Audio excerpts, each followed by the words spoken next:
So now let's see how we can work around with multiple strokes modifier for 2D drawings inside of Blender. So in order to work around with multiple strokes modifier, I'm going to go around and then I'm going to just draw out this little oval right here, just like this. And now what I'm going to do is, instead of going into draw, I'm going to go around into object mode. So once I do that, I can go around over here onto the modifier properties right here. So I'm just going to go to modifier properties.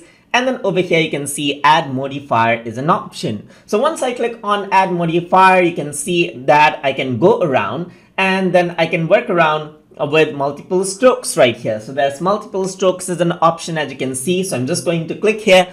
And then what instantly happens is that the strokes turn 3. So there's 3 level of duplication happening right here. I can increase the amount right here. And then there's 3 level of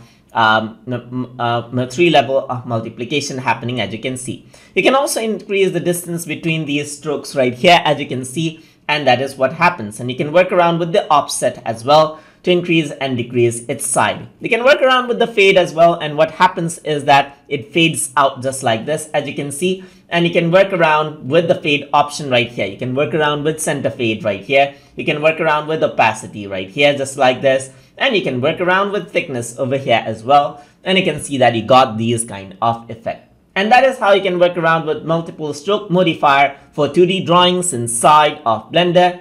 So I hope you guys learned something as always. And as always, please like, comment, share, and subscribe.